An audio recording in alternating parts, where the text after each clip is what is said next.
Good morning प्यारे विद्यार्थियों। पिछली क्लास में आपने C3 साइकिल से संबंधित दो स्टेप पढ़े थे। फर्स्ट स्टेप में आपके पास राइबोज मोनोफॉस्फेट का फॉस्फोरिलेशन हुआ, फॉस्फोराइलेशन हुआ, जिसके फलस्वरूप आपके पास क्या बना बेटा? राइबोज है बाइफॉस्फेट। सेकंड स्टेज में राइबोज बाइफॉस्फेट का क्या बना? कार्बोक्सिलेशन। कार्बोक्सिलेशन का क्या था? शुरू कर जुड़ा, जिसके फलस्वरूप आपके पास एक कंपाउंड बना था 6 कार्बन का बीटा ऑक्सो एसिड।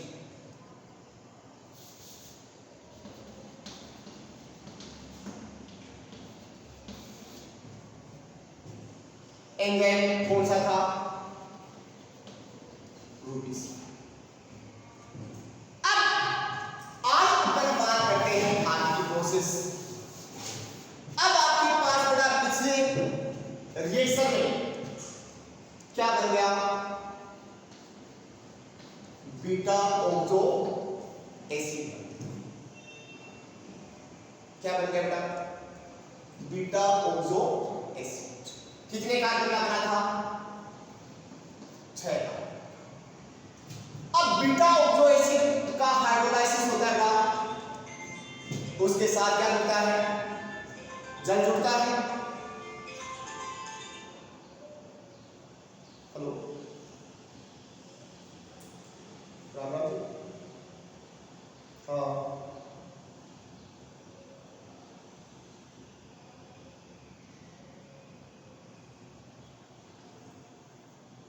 अब बेटा आपके पास क्या बना?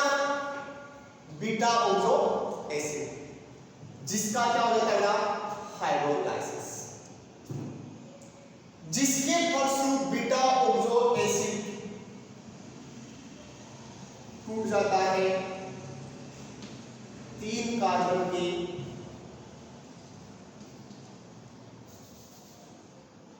फॉस्फोग्लिसरिक एसिड के 2 अणु। अब जो बीटा ऑक्सो एसिड है वो क्या होगा? टूट रहा है। क्या है? एस है। तो CO2 के ग्रहण करने पर बनने वाला प्रथम अणु कौन सा होगा? Phosphoglyceric acid. अब फॉस्फोग्लिसरिक एसिड के एक बीटा ऑक्सो एसिड का हाइड्रोलाइसिस होने से फॉस्फोग्लिसरिक एसिड के कितने अणु बनते हैं? 2 अणु बनते हैं। प्रत्येक फॉस्फोग्लिसरिक एसिड का सूत्र है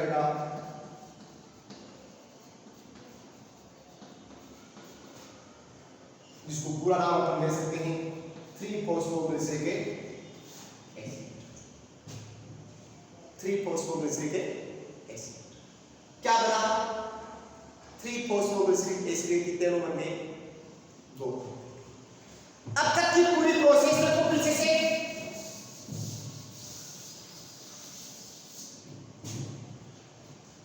आपके पास सबसे पहले क्या करना? Ribose monophosphate. राइबोज मोनोफॉस्फेट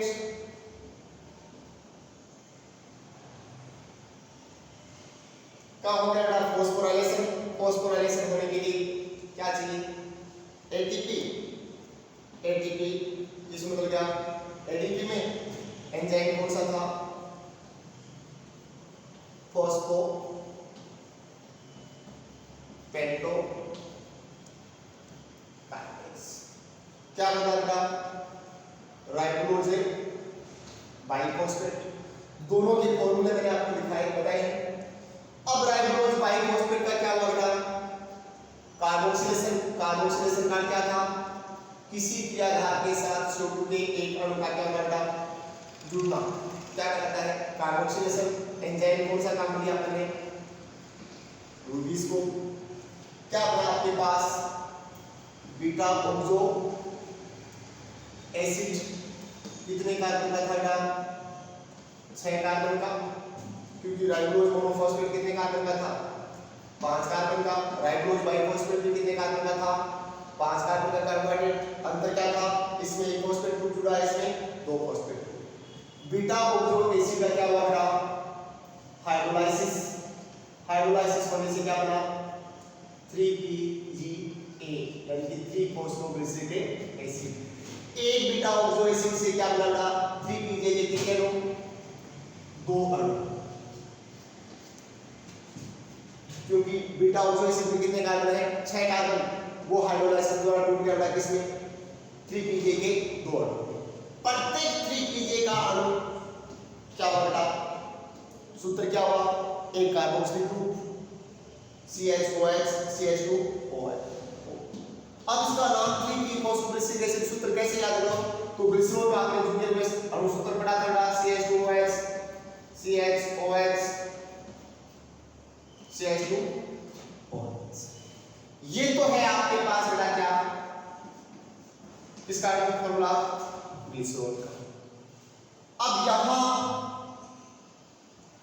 दोनों हाइड्रोजन निकाल दें और उसके पास आ जाए बेटा कौन सा समूह है COOH। तब ये ग्लिसरॉल से क्या बन गया, ग्लिसरिक एसिड बन गया। क्या बन गया, ग्लिसरिक एसिड। अब इसके एक हाइड्रोजन का रिप्लेसमेंट कर दिया जाए फॉस्फेट ग्रुप से, तब ये बन गया बेटा फॉस्फोग्लिसरिक एसिड। शॉर्ट में नाम क्या हो गया 3PG। अब 3 क्यों नाम दिया, क्योंकि फॉस्फेट ग्रुप कितने कार्बन के बेटा 3 पे, तो पूरा नाम हो गया 3-फॉस्फोग्लिसरिक एसिड। अब CO2 फिक्सेशन में Y बॉन्ड से CO2 ग्रहण करने पर बनने वाला प्रथम, क्योंकि ये तो क्या बेटा अस्थायी उत्पाद, तो प्रथम स्थायी उत्पाद कौन सा बना 3-फॉस्फोग्लिसरिक एसिड। अब फॉस्फोग्लिसरिक एसिड कितने कार्बन का है 3 कार्बन का, इसलिए इस प्रकार के CO2 फिक्सेशन का नाम क्या दिया, नाम क्या दिया C3 साइकिल। हेलो हेलो, हाँ हाँ सर, हाँ राकेश जी, हाँ राकेश जी,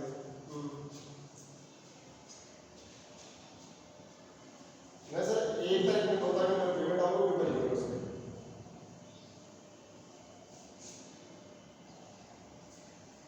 है 2 दिन में।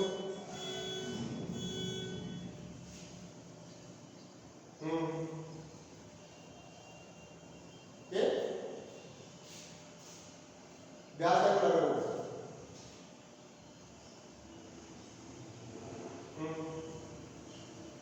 मैं कॉल करूँगा सर बैठ के, तो वीडियो बनाऊँ उसके बाद।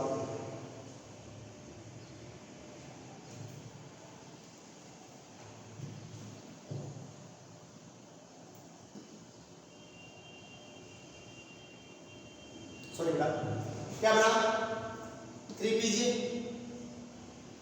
क्या बना 3PG। अब 3PG के कितने अणु बने 2 अणु। अब 3PG के जो 2 अणु बने वो प्रथम उत्पाद था, स्थायी था, इसलिए इसका नाम क्या रखा C3 साइकिल। अब आगे चलो,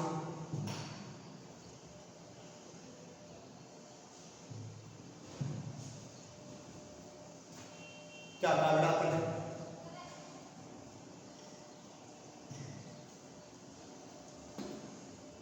अगला स्टेप है बेटा phosphorylation of 3PG। Phosphorylation of 3PG।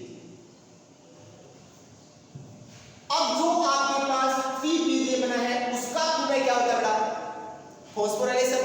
Phosphorylation होने का मतलब है पुनः 3PG के साथ क्या जुड़ेगा फॉस्फेट समूह जुड़ेगा। अब फॉस्फेट समूह जुड़ने के लिए वही आपके पास किसकी आवश्यकता पड़ेगी ATP की। तो 3PG बेटा किसके साथ क्या करेगा ATP। 3PG का सूत्र क्या है COOH CHOH CH2OP। ये तो हो गया 3Pg। अब इसका फॉस्फोराइलेशन हो रहा है, फॉस्फोराइलेशन होने के लिए किसकी आवश्यकता पड़ेगी बेटा? ATP। ATP कहां से आ रही है? जो आपके पास लाइटिक में बनी थी। अब ये ATP कौन से एंजाइम के प्रेजेंस में? तो ट्रायोड्स फॉस्फो काइनेज एंजाइम की उपस्थिति में, ट्रायोड्स फॉस्फो काइनेज एंजाइम की उपस्थिति में, ट्रायोड्स फॉस्फो काइनेज एंजाइम की उपस्थिति में किससे क्रिया करेगा बेटा? ATP से क्रिया करेगा। ATP से क्रिया करेगा तो क्या बाहर निकलेगा? फॉस्फेट ग्रुप बाहर निकलेगा। क्या बाहर निकलेगा? फॉस्फेट ग्रुप बाहर निकलेगा।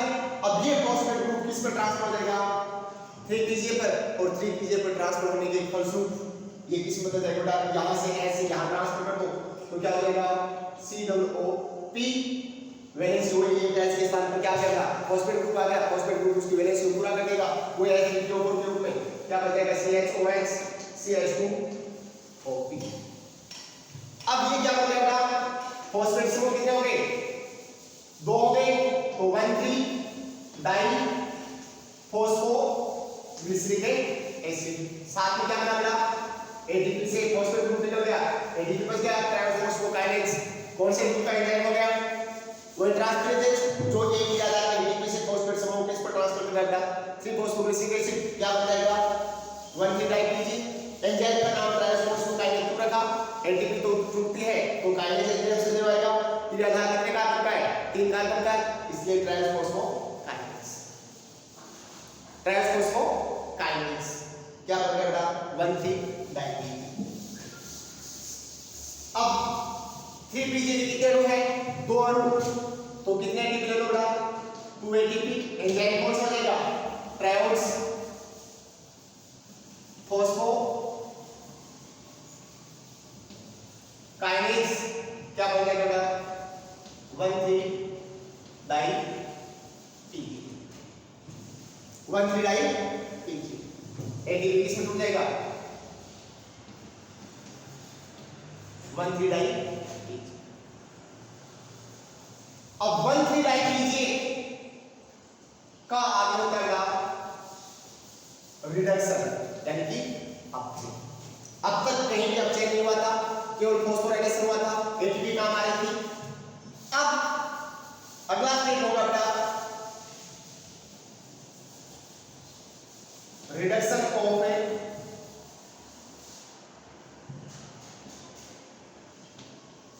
1,3-DiPG। अब अपचयन के लिए क्या चाहिए बेटा? अपचयनकारी शक्ति कौन सी? NADPH। कौन सी बेटा? NADPH। कौन सी शक्ति? अपचयनकारी शक्ति NADPH। अब ये आपके पास था बेटा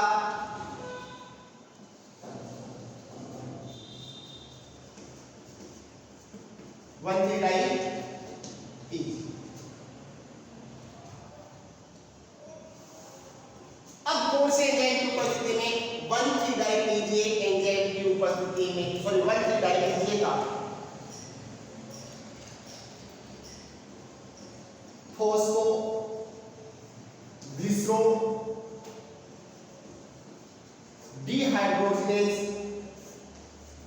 एंजाइम की उपस्थिति में 1,3-DiPG में क्या होता है? अपचयन। और अपचयन के लिए अपचयनकारी शक्ति कौन सी बेटा? NADPH। अब एंजाइम का नाम रखा है हमने फॉस्फोग्लिसरो डिहाइड्रोजिनेज। डिहाइड्रोजिनेज शब्द कहां से लिया गया? डिहाइड्रोजिनेशन से। और डिहाइड्रोजिनेशन का क्या है?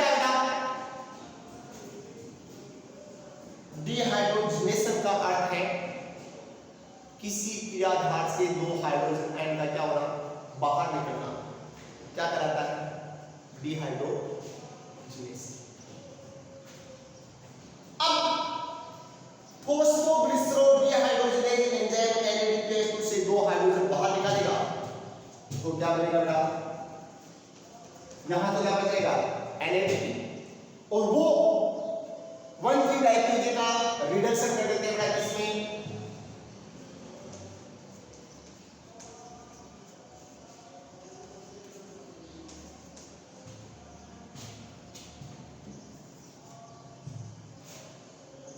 1,3 डाइपीजीए का रिडक्शन करने के बाद किसमें, अब इसका नाम हो जाएगा 3-फॉस्फोग्लिसरॉल प्लस समूह कौन सा गया, एल्डिहाइड। पहले तो कार्बोक्सिल ग्रुप था, तब तो अपन 1,3 डाइफॉस्फोग्लिसरिक एसिड का मिले थे। अब कार्बोक्सिल समूह के साथ में समूह आ गया कौन सा, एल्डिहाइड। तो नाम क्या हो जाएगा, 3-फॉस्फोग्लिसरैल्डिहाइड। क्या बन जाएगा, 3-फॉस्फोग्लिसरैल्डिहाइड, जिसको शॉर्ट में अपन किसे दर्शाएंगे, PGS, 3-फॉस्फोग्लिसरैल्डिहाइड। किसे बता, 3-फॉस्फोग्लिसरैल्डिहाइड। किसे दर्शाएंगे, 3-फॉस्फोग्लिसरैल्डिहाइड। क्या बनेगा, एंजाइम कौन सा हुआ, फॉस्फोग्लिसरोडिहाइड्रोजनेज। किसकी आवश्यकता पड़ी, NADPH2। क्या बना, NADP, और बन क्या कर रहा, साथ में क्या निकल गया, एक H3PO4 भी निकल गया। क्या निकल गया, H3PO4, और क्या बन गया, 3PGL। दो अणु लेकर चलते हैं तो इसके कितने अणु बन जाएंगे, 2। यहां तक की पूरी प्रोसेस में आपके साथ कितने अणु बेटा, एटीपी खर्च हुए। तो एक एटीपी का अणु यहां खर्च हो गया, 2 एटीपी के अणु यहां खर्च हो गए, और 2 अणु किसके खर्च हो गए बेटा, यहां NADPH2। तब जाकर आपके पास 3 कार्बन के कितने अणु बने, 3 कार्बन 3PGL के कितने अणु बने बेटा, 2 अणु। अब प्रकाश संश्लेषण की रिएक्शन क्या कहती है, 6CO2 plus 12H2O chlorophyll light C6H12O6 plus 6H2O plus. इसका मतलब ग्लूकोज के एक अणु का निर्माण करने के लिए वायुमंडल से कितने अणु CO2 के ग्रहण करने पड़ेंगे बेटा, 6 CO2 के अणु ग्रहण करने। अपन अभी तक कितने अणु लेकर चले हैं, 1 अणु लेकर चले। अब CO2 का यहां तक की प्रोसेस में CO2 का 1 अणु पर लेकर चलते हैं, तब आपके पास यहां तक की प्रोसेस में 3PGL के कितने अणु बनते हैं बेटा, 2 अणु बनते हैं। आप कितने लेकर चलो, 6। अब एक CO2 को एक राइबोज मोनोफॉस्फेट को एक राइबोज बाइफॉस्फेट में कन्वर्ट करने के लिए कितने एटीपी चाहिए, 1 एटीपी। तो राइबोज मोनोफॉस्फेट की राइबोज बाइफॉस्फेट के कितने मॉलिक्यूल चाहिए आपको, 6 मॉलिक्यूल चाहिए, क्योंकि एक राइबोज बाइफॉस्फेट एक CO2 को ग्रहण करता है, तो 6 को ग्रहण करने के लिए 6 राइबोज बाइफॉस्फेट की। अब 6 राइबोज बाइफॉस्फेट का निर्माण करने के लिए राइबोज मोनोफॉस्फेट के लिए कितने अणु चाहिए, 6 अणु चाहिए। तो कितने एटीपी छोटे बेटा, 6 राइबोज मोनोफॉस्फेट को 6 राइबोज बाइफॉस्फेट में कन्वर्ट करने के लिए कितने एटीपी चाहिए, 6 एटीपी। अब एक राइबोज बाइफॉस्फेट एक CO2 के अणु को ग्रहण करता है, जब 6 कार्बन का बीटा ऑक्सीडेशन कितना बनता है, 1। तो 6 CO2 के अणु को ग्रहण करने करेगा तो बीटा ऑक्सीडेशन के लिए कितने अणु बन जाएंगे बेटा, 6 अणु। एक अणु टूटेगा तब 3PGL के कितने अणु बनते हैं, 2 अणु बनते हैं। तो 6 बीटा ऑक्सीडेशन के टूटेंगे तो 3PGL के कितने अणु बन जाएंगे बेटा, 12 अणु बन जाएंगे। कितने अणु बन जाएंगे, 12 अणु। अब एक 3PGL को एक 1,3 डाइपीजीएल में बदलने के लिए 1 एटीपी, तो 12 को बदलने के लिए कितने एटीपी बेटा, 12 एटीपी की आवश्यकता पड़ेगी। तब जाके आपके पास 1,3 डाइपीजीएल के कितने अणु बनेंगे, 1,3 डाइपीजीएल के 12 अणु बनेंगे। अब एक 1,3 डाइपीजीएल को एक 3PGL में कन्वर्ट करने के लिए 1 NADPH2 की आवश्यकता पड़ती है। तो 1,3 डाइपीजीएल के 12 अणु को 3PGL के 12 अणु में कन्वर्ट करने के लिए NADPH2 की भी कितनी आवश्यकता पड़ेगी, 12 NADPH2 की आवश्यकता पड़ेगी। तब आपके पास 3PGL के कितने अणु बन जाएंगे, 12 अणु। कितने अणु बन जाएंगे, 12। तो अब इस प्रकार यहां तक की प्रोसेस में आपके पास आपने 6 अणु किसके लिए हैं, राइबोज मोनोफॉस्फेट के। तब 6 एटीपी खर्च हो गए किसको कन्वर्ट करने के लिए, राइबोज बाइफॉस्फेट में। अब राइबोज बाइफॉस्फेट का एक अणु 102 ग्रहण करता है तो 602 के ग्रहण करने पर बीटा ऑक्सो एसिड के 6 अणु बनेंगे। बीटा ऑक्सो एसिड का एक अणु टूटता है तो 3PJ के 2 अणु बनते हैं तो 6 अणु से कितने बन जाएंगे 12। अब एक 3PJ को एक 1 डाइपीजे में कन्वर्ट करने के लिए 1 एटीपी तो 12 को कन्वर्ट करने के लिए 12 एटीपी की आवश्यकता हो जाएगी। अब एक 1 डाइपीजे 3PJ में कन्वर्ट होने के लिए कितनी आवश्यकता पड़ेगा एक एनएडीपीएच2 की तो 12 को कन्वर्ट करने के लिए कितने 12 एनएडीपीएच2 की आवश्यकता पड़ती है।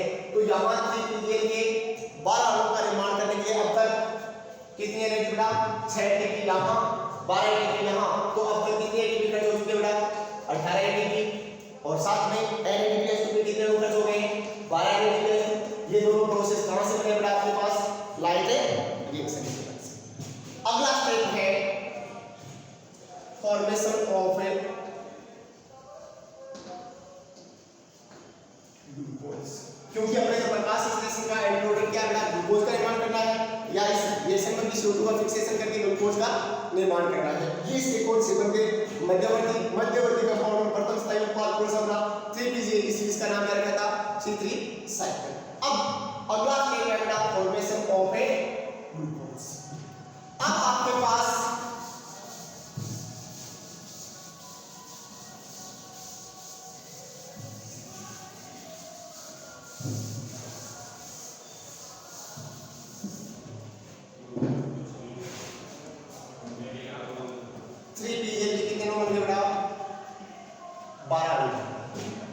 और आपको निर्माण किसका करना है glucose formation of A glucose. अब 3PJ के 12 अणु में से 2 अणु किसके निर्माण में भाग लेते हैं ग्लूकोज के निर्माण में भाग लेते। कितने में से 3PJ के अणु में से 2 अणु किसके निर्माण में भाग लेते हैं ग्लूकोज का। तो Z कौन सा बन जाएगा आपके पास है formation of A glucose. Formation of A glucose. अब ग्लूकोज का निर्माण कैसे हुआ तो देखो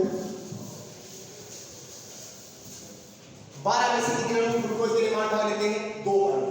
अब एक 3PJ का अणुसूत्र क्या निकल कर आएगा तो या तो ये आपके पास था बेटा कौन सा CH2OH CHOH CH2OH ये तो था क्या ग्लिसरॉल। अब इसमें से एक फॉस्फेट यहां हाइड्रोजन की रिप्लेसमेंट कर दिया तब फॉस्फोग्लिसरॉल बन गया और यहां यदि कार्बोक्सिलिक समूह आ गया तब यह हो गया ग्लिसरिक एसिड और यहां यदि H के साथ फॉस्फेट आ गया तब यह हो गया 3-फॉस्फोग्लिसरिक एसिड। यदि कार्बोक्सिलिक समूह को हटा दे तो एल्डिहाइड समूह का बेटा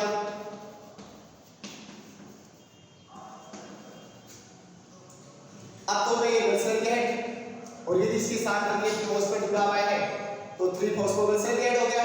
अब 3-फॉस्फोग्लिसराइड के 2 अणु से आपके पास किसका निर्माण होना है ग्लूकोज के एक अणु का निर्माण करना है। अब ये आपके पास क्या बेटा 3PJ के कितने अणु हैं 2 अणु। कितने अणु हैं 2 अणु। 3PJ का सूत्र क्या बेटा CHO CHOH CH2OH ये सूत्र हो गया बेटा किसका 3-फॉस्फोग्लिसराइड शॉर्ट में PGL।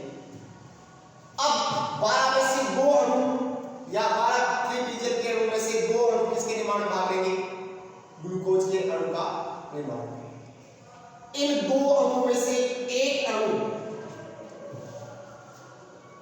आइसोमेरेज एंजाइम की सहायता से अपने आइसोमर में चले जाता है। आइसोमर का मतलब ये कार्बोहाइड्रेट मोनोसेकेराइड है और इसका एल्डिहाइड ग्रुप किसमें कन्वर्ट होगा कीटोनिक ग्रुप में। कीटोनिक ग्रुप से कितने कार्बन में होगा 2 नंबर कार्बन पे। तो यहां से दोनों हाइड्रोजन हटा दो, दोनों हाइड्रोजन हटाते ही ये कीटोनिक ग्रुप आ गया। यहां ऑलरेडी पहले से क्या है ये है। अब यहां से दोनों हाइड्रोजन हटाए हैं उसमें से एक हाइड्रोजन ये नहीं तो बेटा यो था एक हाइड्रोजन कहाँ जोड़ दो, यहाँ जोड़ दो, एक हाइड्रोजन तो ये वैलेंसी कम कर दो, यहाँ जोड़ दो। अब ये क्या बन गया, क्या बन गया, dihydroxy acetone phosphate. Dihydroxy acetone phosphate क्या बन गया, डाइहाइड्रोक्सी एसीटोन फॉस्फेट।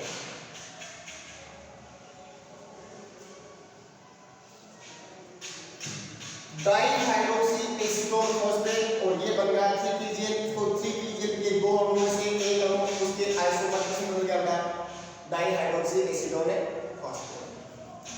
अब 3PGN के दो अणुओं में से एक बदल गया 3PGN और एक बन गया किसमें आइसोमर बदल गया DHA। ये दोनों किस एंजाइम की उपस्थिति में, एंडोलेज एंजाइम की उपस्थिति में क्या हो जाता है, जुड़ जाते हैं। जोड़ने के लिए उल्टा कर दो, क्या कर दो, उल्टा कर दो। तो इसको ऊपर जाओ, CH2OP, C डबल बॉन्ड है O, CH2OH। कौन से एंजाइम की उपस्थिति में, एंडोलेज एंजाइम की उपस्थिति। अब इसके साथ इसको उल्टा कर दिया मैंने, इसको जोड़ दो तो ये जुड़ेगा का क्या था, CHO, क्या था नीचे CH2 CHOH, फिर क्या था CH2। अब यहाँ की वजह से क्या कर थोड़ा ज्यादा हो रही है तो ये जोड़ दिया H, यहां से एक H क्या थोड़ा कम कर दो तो यहां लगा दो ये OH। ये आपके पास क्या बन गया,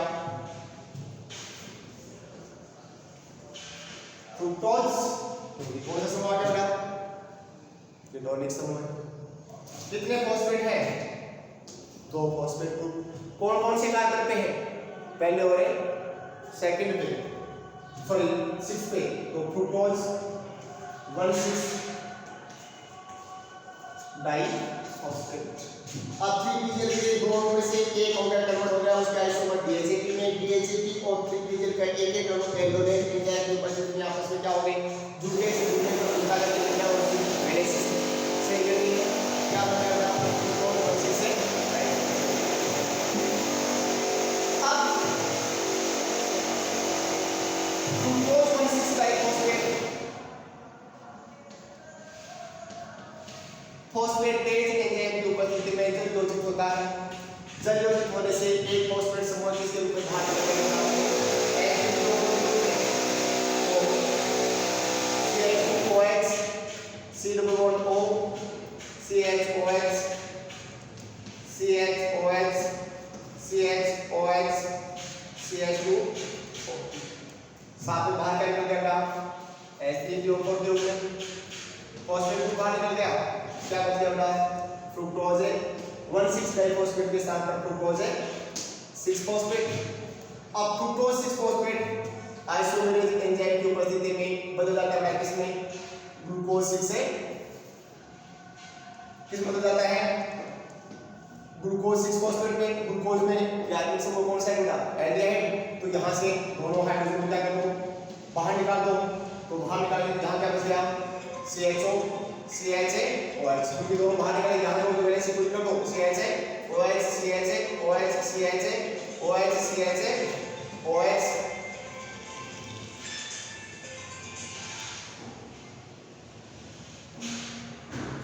CHA-OH CH2OP। ये क्या बन गया, ग्लूकोज 6 फॉस्फेट।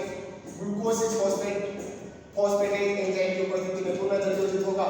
जल योजित होने से क्या बन जाएगा, CHO CHOH CHOH CHOH CH2OH का ग्लूकोज क्या बन जाएगा, ग्लूकोज। इस प्रकार आपके पास क्या बनेगा, ग्लूकोज। अब ग्लूकोज उत्पादन शरीर में संचय नहीं हो सकता क्योंकि ये जल में क्या है, घुलनशील है, तो ग्लूकोज जैसे जैसे बढ़ता जाएगा ग्लूकोज के दूसरे अणु के साथ ग्लूकोज के अणु क्या होते जाएंगे, जुड़ते जाएंगे। इस प्रकार बनने वाला जो ग्लूकोज है वो किस तरह बढ़ता जाएगा, स्टार्च में, और स्टार्च पौधों के पालन के समय में क्या होगा, क्या होगा संचय। इस प्रकार आपके पास अभी तक क्या बन गया, C3 साइकिल्स के द्वारा ग्लूकोज आदि की प्रोसेस अगले क्लास में अपन पढ़ेंगे। थैंक्स।